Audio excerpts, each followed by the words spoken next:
We need to speak about Realm of Curses because the fact this game doesn't get that much hype and attention is honestly baffling to me. Jujutsu Kaisen games on Roblox have been historically kind of mid, I would say. Like, we got Jujutsu Infinite last year, we had Jujutsu Shenanigans, and that was an okay game, but Realm of Curses is a clear step above the rest, like when it comes to graphics, animation, models, everything. Let's go over what makes this game so good. So Realm of Curses is a story-rich, open-world, multiplayer RPG that's going to be available across multiple platforms, and obviously is inspired by Jujutsu Kaisen. But what makes this game so different? It's going to purely focus on immersion. This game is not a banded beta. It's going to focus on replayability, quality, different and unique ways of progression, like all the above in terms of what you want from a good game. That's what we expect from Realm of Curses, and there's so much more other aspects to this game that are just so interesting, like the whole story mode as well, and we have the whole progression as well being customizable. This game just seems to have it all. I can't even lie, it just seems to have all of what you want in a good game. There is a lot to cover, so let's go over some of the things we know, including the release date. So when this game comes out, we're going to get about 24 curse techniques, each coming with a domain as well. So they are coming right out the gate with techniques like curse speech, shrine, limitless, idle transfiguration, you can name it, bro. 10 shadows technique, boogie woogie, bro. 24 curse techniques on release. That is unheard of for a JJK game, because normally you'll get like curse techniques through like every 1 or 2 updates, maybe 1 or 2 you'll get between updates, but they're coming out right here with like 24, by the way.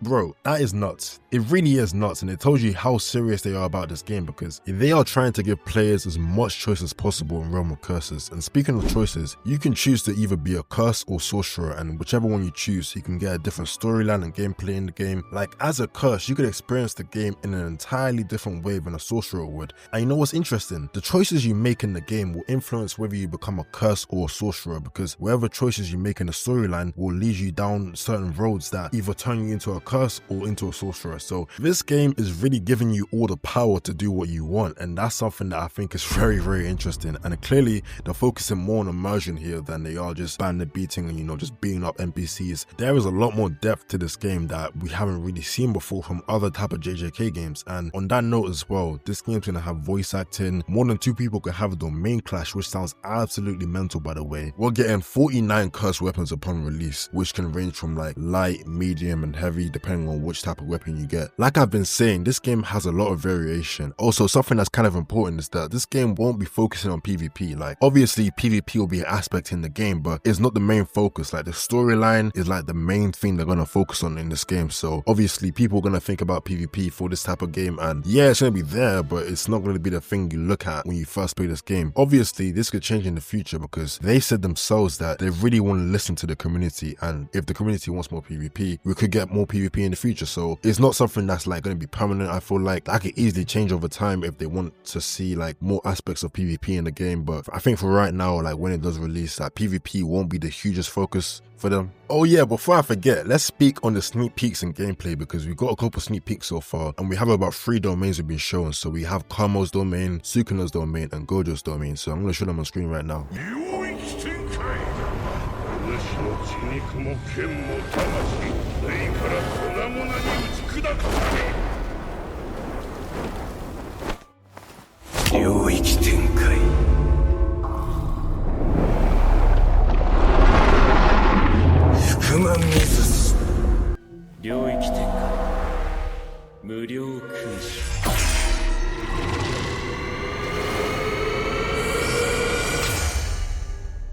Yeah, the animation and quality looks absurd, and keep in mind, we're gonna get 24 of these domains, by the way, so it's gonna be real interesting seeing the others in game as well. And we actually have some curses here, and bro, these are normal curses, by the way. These aren't like the bosses or anything like that. These are like the basic grade 3, grade 4 curses. Look at the quality and design, by the way. These are not bosses. This is just average curses. What the hell? Like, I can't get over how good these look, by the way. These are not like normal Roblox designs you'll see. Broski, most AAA games don't even have quality like this, bro. This is actually nuts for a Roblox game. Like, they did show us some of the moves that the curses can do, and also some of the animations in general that we're gonna get for the curses. And these are normal curses, like I said, so we don't even know how the bosses might look like. The bosses might have like significantly more crazier moves and animations, so that's something to be excited about. And also just in general, man, the animation in the game is just really well done. Like, check out the in-game UI and graphics X right here. I'm pretty sure it's not done yet. This is like the earlier stages of it, but just from what we've seen so far, already looking very detailed. And I think I actually have to point this out. Everything we're seeing so far is not the finished product. Like, this is just the first iteration of what we're gonna see in the game, but this is not the finished product. Like, everything we're seeing, this might not be the same thing in like the next couple months when it does release, right? Like, this won't be what we get when it does release. So what we're seeing right now, from the quality we're seeing right now, imagine how it's gonna look like when it does release. Like, just think about that for a second. Imagine, bro, just imagine how it's gonna look like. And on that topic of the release date, right now what we've been told is that the game is like looking to be released in like the first quarter of next year. So that's like between either January or like March. Between that type of time, I feel like it might release in like mid-February, depending on how quick they get the work done for the game. Obviously, it would be hilarious if Realm of Curses came out before Holy War X or Rel Seas, because those games have been in development for way longer. And this is just my opinion, by the way. Realm of Curses has been able to match their quality in significantly less time. So, hey, I don't want to say too much, but yo, if this game comes out before those other games, questions need to be asked. Like, I don't know, something needs to be said. On that note, let's summarize everything we know about Realm of Curses. So, it's coming out next year, sometime between the first quarter. We're getting 24 curse techniques, all coming with domains, and we're going to get 49 different curse weapons. Realm of Curses will be an RPG game, so it's going to focus on character-driven storylines, exploration, quests, all those type of things you want to see from an RPG game, this game will have. So, the game will also be available on multiple platforms like PC, mobile, tablet, and it will be optimized as well, so you can play on any device you want. Overall, that's a basic summary of the game so far. I'll leave a link down below for the Discord server so you can join it and obviously learn more about the game. But guys, join my Discord server, like, subscribe,